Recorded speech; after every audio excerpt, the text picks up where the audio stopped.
I have a power steering pump off of a Jeep here. I'm going to show you a couple of different styles of pullers. Obviously you need to pull the pulley. Pulleys don't come on new power steering pumps. Sometimes they come with reservoirs. This one does come with a reservoir. This is a not bolt-on model. You have to press the pulley on to the spindle for the pump.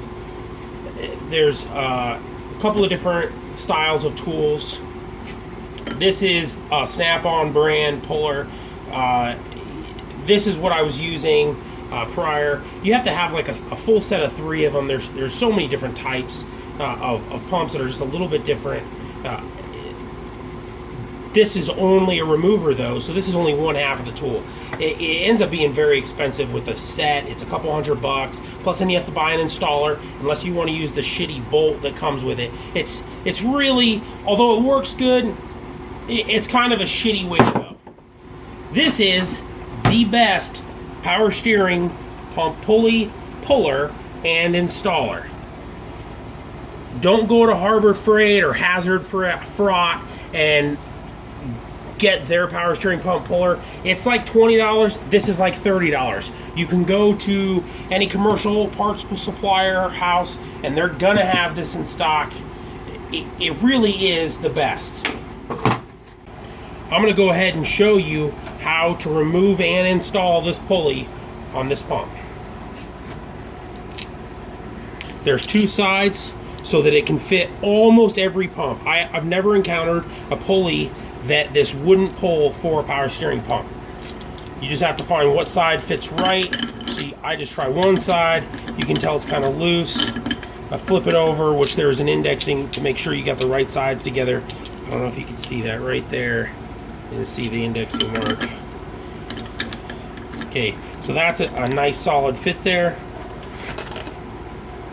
You got this tool here. You just screw it in the side. It makes for a handle. Holds it. You don't, the other style where you have to put the 2 cones on and slide a sleeve over, that sucks. I'm telling you, it fucking sucks. Got this. Boom. In we go. And this bitch is gonna come right the fuck off.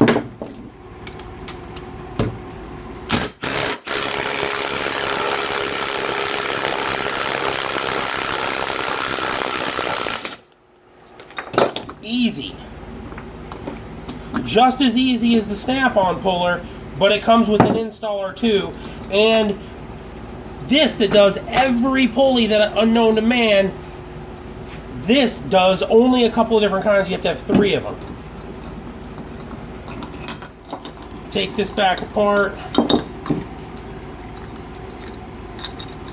Gonna have to run it back out because of how recessed the puller portion is. The ring that holds the puller on. There we go. So another thing of note is being that a lot of force is applied to these threads, I like to put a little lubrication on there for the sliding back and forth business. I just use what I got. You know, you want to use some KY jelly or whatever, some Vaseline, some oil. This is just some shitty anise that I have here. For the next portion, you also use this this piece too. So putting it back on, we're just going to put the same pulley back on. Need some, oops, get this right here. You need to find the piece of threaded rod, double-ended rod. Get this in there.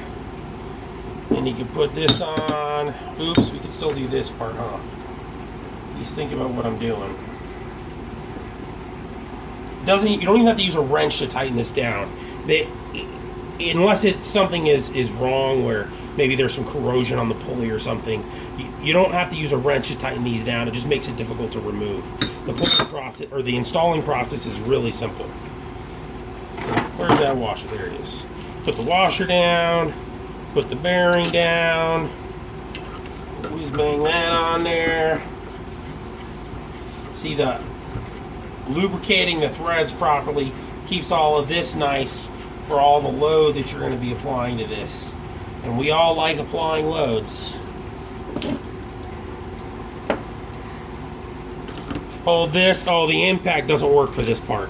If you use the impact, for some reason, it'll back the threads out. But if you use the wrench, now you want to use this to hold, and you want to be applying the down force of the pulley with this nut. So I just happen to have a crescent wrench here, but you could use the actual wrench if you want, or what have you. And you just hold this end and turn with the wrench. Simple as this. And you just do it like you're jerking off.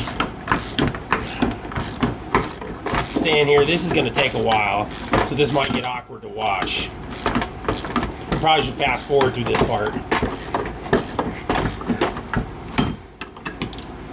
I'm getting all crazy up in here.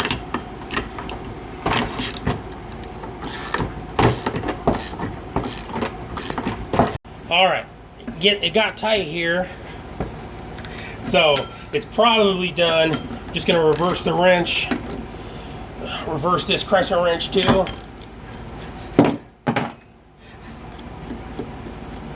I'll make myself laugh here. That just threads off. See, now if I had to use a wrench to put all this shit on, it wouldn't have just threaded off so nicely.